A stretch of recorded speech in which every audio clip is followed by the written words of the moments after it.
कहानी की शुरुआत एक ऐसे किंगडम से होती है जो खूनी जंग में बुरी तरह हार चुका था। अब उनके पास बचाने के लिए सिर्फ एक ही चीज थी, उनका बेशुमार सोना। इसीलिए रात के अंधेरे में वो अपना सारा खजाना एक बड़े समुद्री जहाज में भरकर किसी राज भरी जगह छुपाने निकल पड़ते हैं, क्योंकि उन्हें पता था अगर दुश्मनों के हाथ ये सोना लग गया तो उनका नामो निशान तक मिट जाएगा। लेकिन असली कहानी तो अब शुरू होती है। कुछ वक्त बाद एक दूसरा शिप दिखाया जाता है जिसमें कुछ कैदी बंद होते हैं। उनकी हालत इतनी खराब थी जैसे मौत उनके बिल्कुल सामने खड़ी हो। दरअसल उन सबको समुंदर के बीच सजा के तौर पर मरने के लिए छोड़ दिया गया था। न खाना, न पानी और न ही बचने की कोई उम्मीद। लेकिन इससे पहले कि सबकी जान जाती, समुंदर के बीच एक बहुत बड़ा शिप उनके सामने आ खड़ा होता है। इस शिप की कैप्टन एक लड़की थी और जैसे ही उसने इनकी हालत देखी उसे इन पर तरस आ गया। इसीलिए वो सबको अपने शिप पर ले आई। धीरे धीरे वक्त बीतने लगा और देखते ही देखते इन्हें इस शिप पर 3 महीने हो चुके थे। फिर एक दिन ये सब कैप्टन के पास गए और उसे अपना सच बताया कि वो पहले पायरेट्स थे, समुद्री जहाजों को लूटने वाले खतरनाक लुटेरे। लेकिन कैप्टन की बात सुनकर तो सब और भी ज्यादा शॉक हो गए, क्योंकि उसने कहा हम भी पायरेट्स ही हैं, लेकिन हम सिर्फ जापानीज शिप्स को लूटते हैं। ये सुनते ही कैदियों का सरदार हंसने लगा और बोला, यही तुम्हारी सबसे बड़ी गलती है। असली पायरेट वो होता है जो हर शिप को लूटने की हिम्मत रखता हो। और तभी इन सब की नजर दूर समुद्र में तैरते एक बड़े जापानी शिप पर पड़ती है। ये देखते ही सबकी आंखों में उम्मीद की चमक आ जाती है। लुटेरों का सरदार हंसते हुए कहता है, तलवार चलाने में मेरा कोई मुकाबला नहीं, इस शिप को लूटने के लिए मैं अकेला ही काफी हूँ। इतना बोलते ही वो बिना डरे सीधा जापानी शिप पर चढ़ जाता है। तब शिप की कैप्टन भी उसका साथ देने पहुंच जाती है और फिर समुद्र के बीच शुरू होती है एक खतरनाक तलवारों की जंग, जापानी सिपाहियों और लुटेरों के बीच। दोनों ही इतने खतरनाक तलवारबाज थे कि कुछ ही देर में उन्होंने पूरे शिप पर कब्जा जमा लिया। हर तरफ सिर्फ तलवारों की आवाजें गूंज रही थीं। लेकिन तभी कैप्टन का एक आदमी दौड़ता हुआ आता है और जो सच बताता है उसे सुनकर सबके होश उड़ जाते हैं। इस शिप में ना कोई खजाना है, ना सोना और ना ही खाने का सामान। ये सुनते ही सारे पायरेट्स का चेहरा उतर जाता है। जिस लूट के लिए जान दांव पर लगाई थी वहां तो कुछ निकला ही नहीं। तब शिप की कैप्टन उनसे पूछती है, तुम लोग इतना बड़ा जहाज लेकर बिना खाने पीने के समुद्र में कर क्या रहे हो? तभी एक छोटा बच्चा बताता है, हम खजाने की तलाश में निकले थे, लेकिन हम रास्ता भटक गए और कई महीनों से समुद्र में फंसे हुए हैं। अब उनके पास न खाना बचा था, न उम्मीद और न वापस लौटने का रास्ता।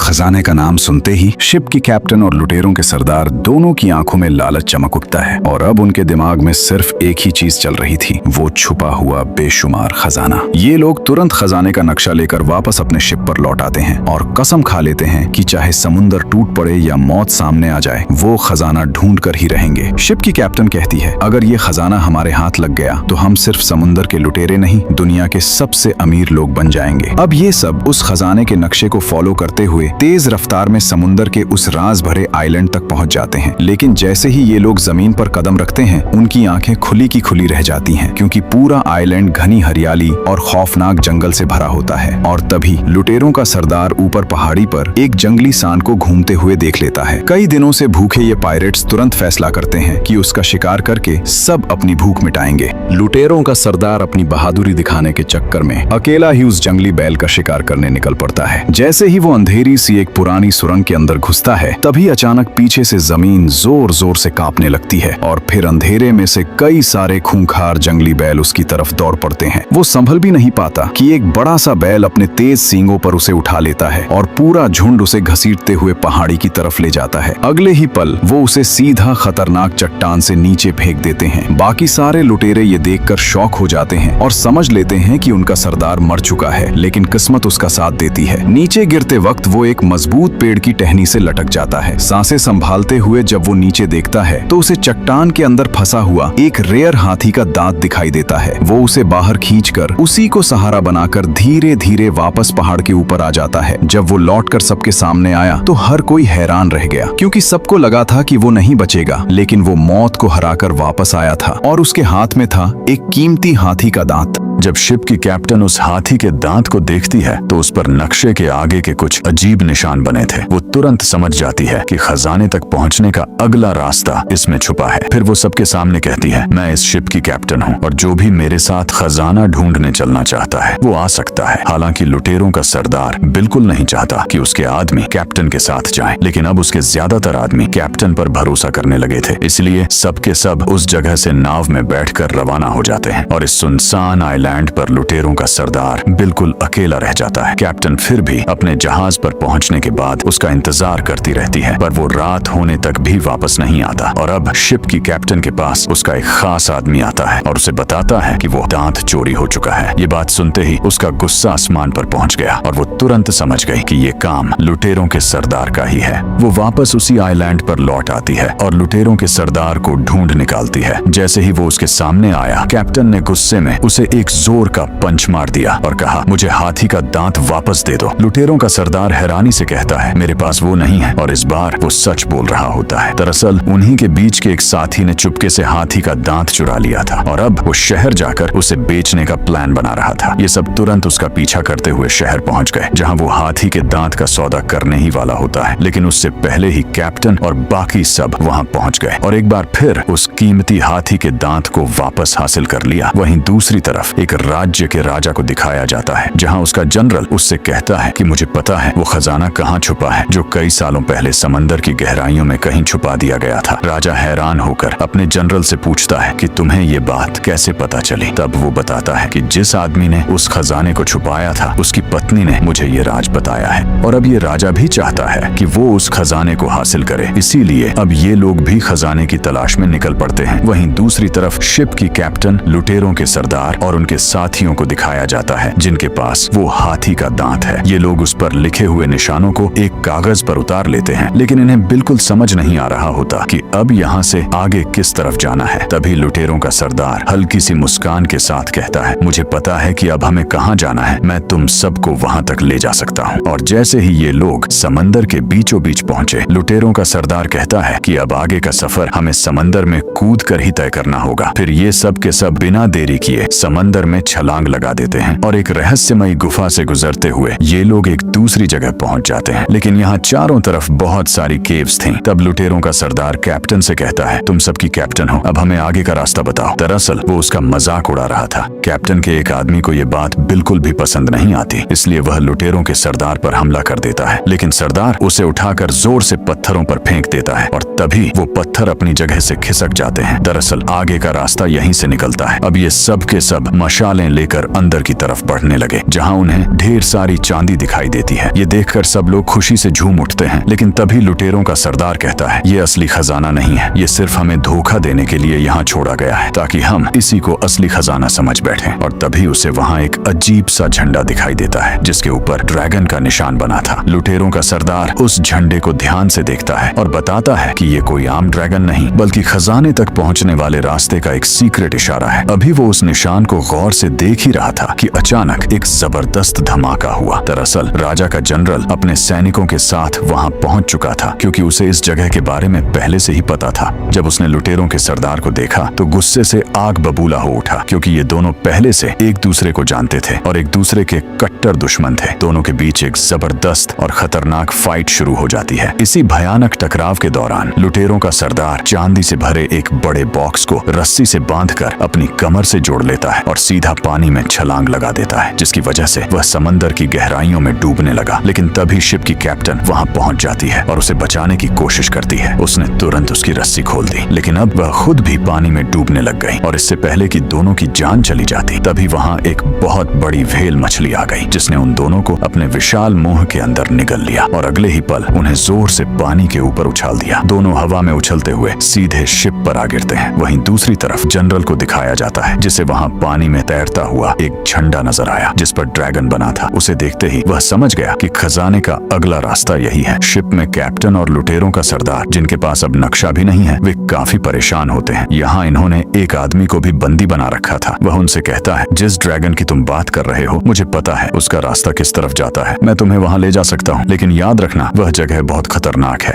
वहाँ पर हर वक्त बिजलियां चमकती रहती हैं। दरअसल यह एक बार पहले वहाँ जा चुका था और रास्ता दिखाने से पहले एक शर्त रख देता है, अगर ये उसे इस शिप का कैप्टन बना दे तभी वो इन्हें रास्ता बताएगा। ये सुनकर शिप की कैप्टन को बहुत गुस्सा आता है, लेकिन मजबूरी में उसे उसकी बात माननी पड़ती है और अब यह इस शिप का नया कैप्टन बन गया। फिर वो सबको बताता है कि हमें किस तरफ जाना है और शिप की पुरानी कैप्टन को खाना बनाने का काम दे दिया जाता है, लेकिन वो इतना बेकार खाना बनाती है कि कोई भी उसे खा नहीं पाता। लेकिन लुटेरों का सरदार उसके खाने की जमकर तारीफ करता है। दरअसल अब वो इस लड़की यानी कैप्टन से प्यार करने लगा था। अब कई दिनों के सफर के बाद ये लोग उस जगह पहुंच पहुंच जाते हैं जहाँ खजाना छुपा था। यहाँ आसमान में बहुत तेज बिजलियां भी चमक रही थी और अचानक एक बिजली इनके जहाज पर भी आ गिरती है, जिससे सबके सब बुरी तरह डर गए। लेकिन ये हार नहीं मानते और लगातार आगे बढ़ते रहते हैं। दूसरी तरफ जनरल भी अपना शिप लेकर यहाँ तक पहुंच चुका था। उसे पहले से पता था कि इस जगह पर बहुत ज्यादा बिजलियां गिरती हैं, इसलिए उसने अपने शिप के साथ कई सारी पतंगें बांध रखी होती हैं ताकि बिजलियां उन पर गिरें और उसके शिप को कोई नुकसान ना हो। फिर दोनों शिप्स आगे बढ़ते हुए एक मिस्टीरियस आइलैंड पर पहुंच जाते हैं और वहां जाकर देखते हैं इस आइलैंड पर एक बहुत ही ऊंचा पहाड़ है जिसके ऊपर काले बादल मंडरा रहे होते हैं और लगातार बिजली चमक रही होती है। यह सब समझ जाते हैं कि खजाना उसी जगह छुपा हुआ है। कैप्टन और लुटेरों का सरदार बाकी टीम से अलग हो गए थे। तब लुटेरों का सरदार कैप्टन से कहता है, मैं जाकर देख आता हूँ, तुम यहीं रुकना। और इतना कहकर वह अकेला ही उस खतरनाक पहाड़ की तरफ चल पड़ता है। दूसरी तरफ नए कैप्टन ने सबको अजीब अजीब ऑर्डर्स देकर पूरी टीम को परेशान कर रखा था। उसकी हरकतों से सबको बहुत गुस्सा आ गया, इसलिए सब उसे मारने के लिए उसके पीछे भागने लगे। बचने के लिए वह बड़े बड़े पत्थरों के पीछे जाकर छुप जाता है और तभी उसके सामने अचानक एक अजीब सा पेंगुइन आ जाता है। वह हैरान रह जाता है क्योंकि उस पेंगुइन के मुंह में चमकता हुआ सोना था। यह देखते ही वह तुरंत अपने सारे साथियों को बुलाता है, लेकिन जब तक सब वहां पहुंचे तब तक वह पेंगुइन वहां से उड़ चुका था।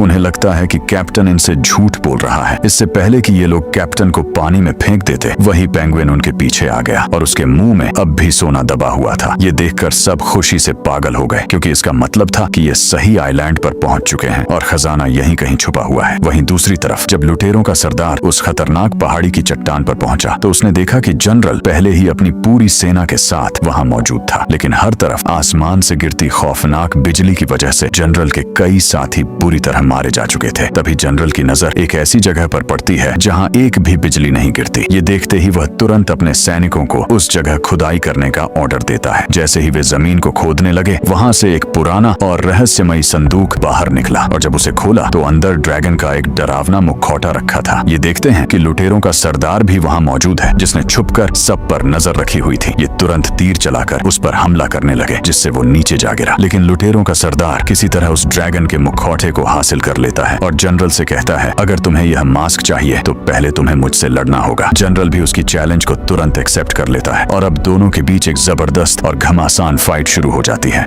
वहीं इनके शिप पर जनरल के लोगों ने हमला कर दिया और वो अपने शिप को बचाने के लिए उनसे भिड़ गए। दूसरी तरफ नया कैप्टन पेंगुइन का पीछा करते करते पानी में कूद जाता है। दूसरी तरफ लुटेरों के सरदार और जनरल के बीच लड़ाई चल रही थी और इसी लड़ाई के बीच में लुटेरों के सरदार के हाथ से वो मुखौटा छूट गया और सीधा समंदर में गिर गया, जहां नया कैप्टन पहले से था। वो उस मुखौटे को उठा लेता है और जब उसने मुखौटे को ध्यान से देखा तो वो देखता है कि सामने उसी तरह की एक चट्टान है जहां पर गुफाएं हैं। वो समझ गया कि उन्हीं गुफाओं के अंदर खजाना है। लुटेरों का सरदार और जनरल एक दूसरे की जान के दुश्मन बन गए थे। यहाँ पर लुटेरों के सरदार ने बिजली गिरने से पहले अपनी तलवार हवा में उछाल दी और बिजली उसकी तलवार पर आ गिरी और वह तलवार नीचे आकर सीधा जनरल के आर पार हो गई, जिससे उसका खात्मा हो गया। दूसरी तरफ नया कैप्टन गुफा के अंदर पहुंच गया। वहां पर उसे एक जहाज मिला जिसके अंदर खजाना था जो कई सालों से यहाँ पर छुपा हुआ था और वह उस जहाज को लेकर बाहर आ जाता है, जहाँ पर उसके सभी साथी खजाने से भरे हुए जहाज को देखकर खुश हो जाते हैं। दरअसल इनका जहाज पूरी तरह से तबाह हो चुका था, इसीलिए सब के सब इसी खजाने वाले जहाज पर आ जाते हैं। लुटेरों का सरदार और शिप की पुरानी कैप्टन भी अब यहाँ पर है। सबने खजाने को हासिल कर लिया और अब ये सब बहुत ज्यादा अमीर हैं। यहाँ पर लुटेरों का सरदार और कैप्टन एक दूसरे की तरफ देख रहे होते हैं और अब ये दोनों एक दूसरे को पसंद करने लगे थे और इसी के साथ यह कहानी यहीं पर खत्म हो जाती है। Thanks for watching.